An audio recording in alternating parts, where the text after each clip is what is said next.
My name's Al Charles Jr. I'm from the Lower Awaklalm tribe. My Indian name is Winanawa, Winayuch. I carry a name from my Elwa family, Hiachin, Watanachin. Watanachin is from the Lower Elwa tribe, and Hiachin is from my mom's side of the family, from the Lummi Nation. So where I grew up is just west of Port Angeles, Washington. We grew up what we call down the valley, and it's right down at the mouth of the Elwha River where it meets straight to Juan de Fuca. So we grew up with the river being right in front of us, the foothills to the Olympic National Park in our backyard, 5 minutes away. Sometimes we'd have deer and elk running around in your backyard. I grew up being out on the water, whether it was in the salt water or in our different rivers. We have the Elwha River, who just had the dams taken off our rivers about 9 years ago.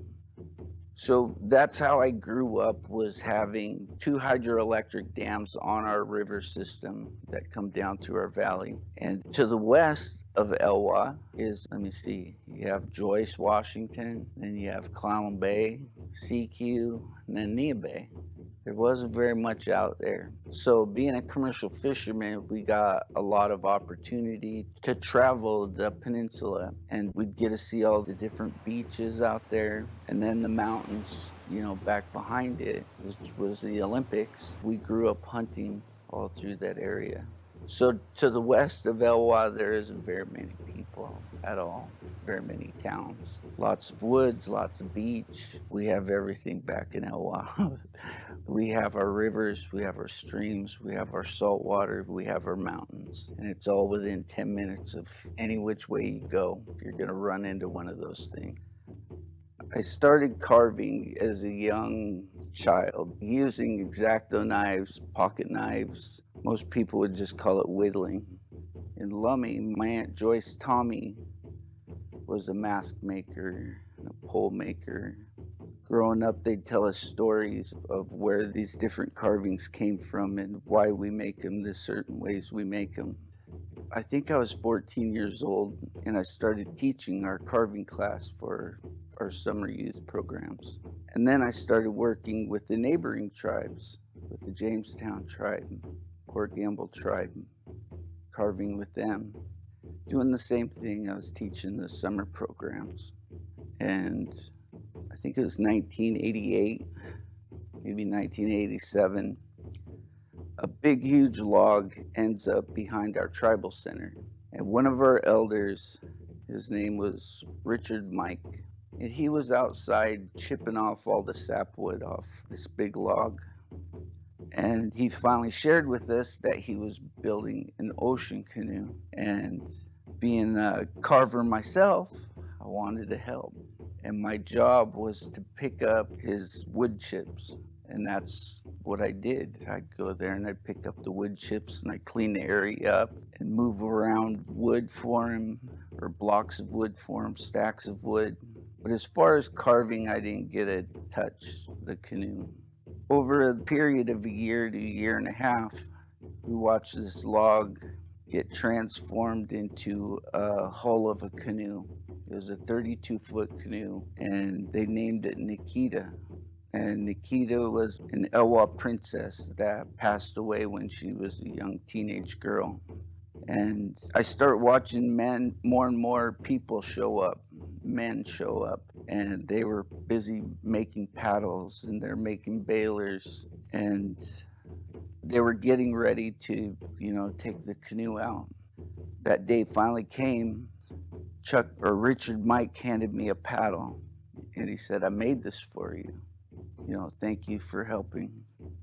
And it was 1989, and they called it the Paddle to Seattle. There was a potlatch held at Golden Gardens, I believe. And all of a sudden, on the water, this big, huge canoe, this 38-foot canoe, big ocean canoe, northern canoe, shows up. And they have one of their chiefs. His name was Humju, late David Gladstone.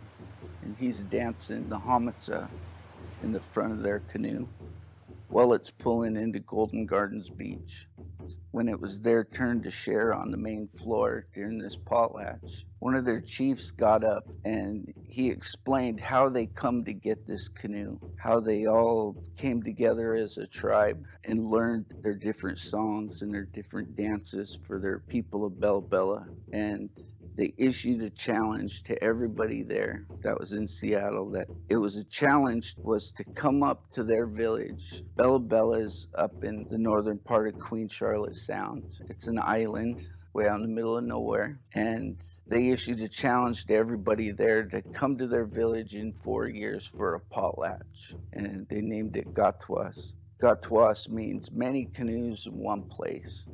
So one by one, different representatives from the tribes of Washington started walking forward and handing their chiefs some of their paddles with the understanding that we'd come and get it in 4 years. And for me, that's how being a carver started. I got to watch an elder carve a canoe. I'd always get a whittle with my aunt when I'd go to Lummi. When I first started, people knew me as a canoe builder, and I had to learn how to do everything else after that. I had to learn how to design after that. With different family members doing these different kinds of things, whether it was weaving or it was carving or it was designing, painting, I just kept drawing and drawing and drawing. And then I started carving those drawings, and slowly I started developing my style of carvings. And that was back in 1989 when we first started all of this to now. And it was just working with, getting a chance to work with different carvers that have given me these different opportunities to learn. That's how I've come to be now.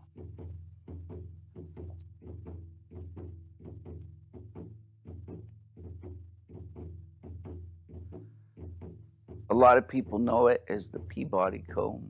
It's a very well documented 2-inch wide by 8.5 inches long. It's made out of maple. It's 3/4 of an inch thick, and it has 10 tines on each side of it. It has a carved area on both surfaces of this tapper, of this comb. On one side, there's a yin-yang version of a serpent looking upside down, serpent looking right side up, and the design serpentine down into the middle. On the other side, there's a carving of a woolly dog. This woolly dog is a dog we used to have that we used to cherish, used to be treasures to all the different weavers. Those were our sheep way back when, and these dogs are what we get our wool from. So this tapper, when I got asked to make it, I looked at it and it's this big.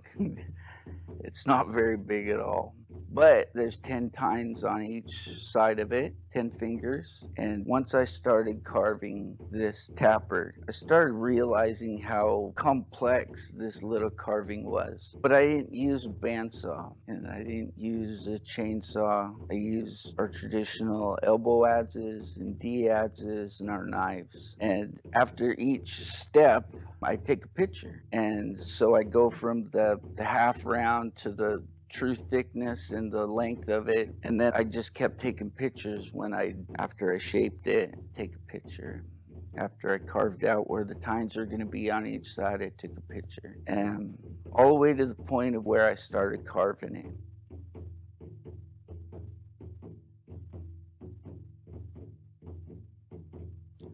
When I was carving that tapper, it was don't mess up again.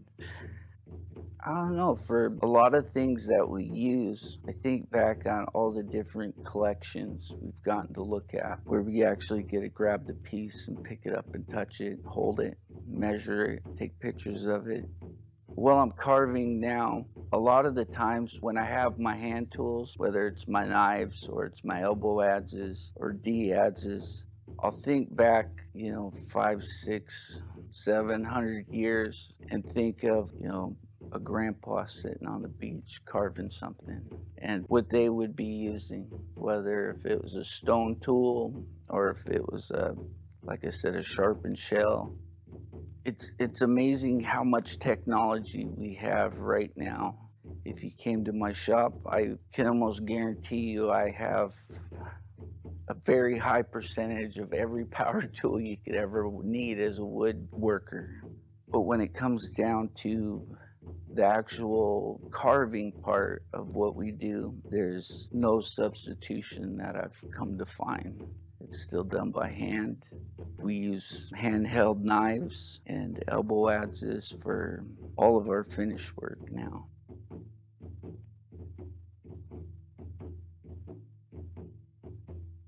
My relationship to wool weaving, to weaving, to hands-on weaving is zero. I've tried. My fingers don't work that way. I have a very hard time with everything, all the different parts. But I see the finished products. To get to the finished products, you need the different tools, whether it's the looms or the tappers or the bird's eyes, the tension rings that they use, the different size spindle whirls, whether it's a spindle whirl this big or as big as your head. All those parts walk hand in hand with one another. And so my mother's side of the family from the Lummi Nation, we grew up where all the grandkids would go to Grandma and Grandpa's house. And then all of a sudden, a big, huge truck would show up and they'd just start taking out huge garbage bags of wool and more wool and more wool and more wool. Then the next day, another truck would show up. And that's what us grandkids were for. We were there to help. We were there to help clean, process, and it was a massive amount of wool we would get.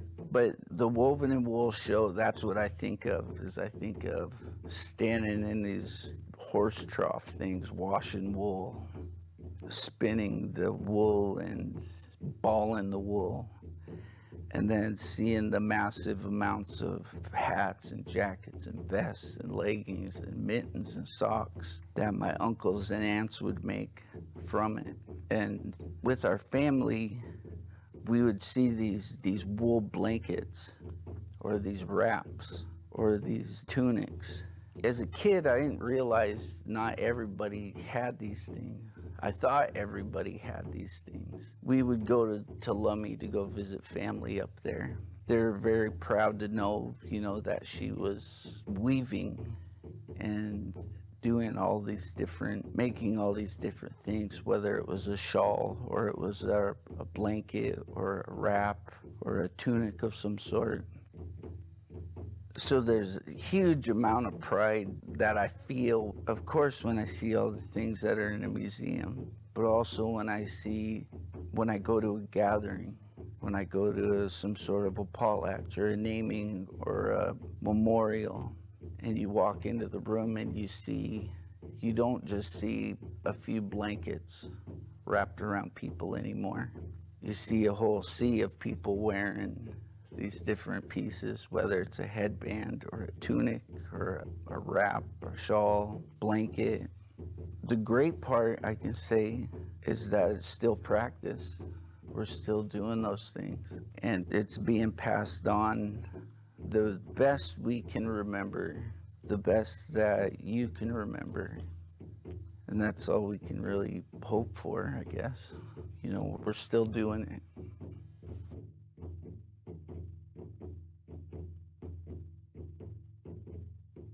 So I have 4 wonderful kids. Cyril's our 24-year-old, Silas is our 15-year-old, Nolan's our 11-year-old, and Ellis is our 9-year-old. And I have 4 boys. All my kids have gotten to help at one point or another on the different carvings that we've gotten to make the last couple of decades. Whether it was the carving part or the finishing part, the sanding or the painting, they've all helped out in one way or another. And if that's what they want to do, I'm going to support them 1,000%. But the one thing, if I've learned anything, is everybody's got their own path. And some people might not know what that path is. And on the other hand, there's a lot of people that do know that path that they want to go down. I'll for sure always share with them what I can and try to help them out however I can.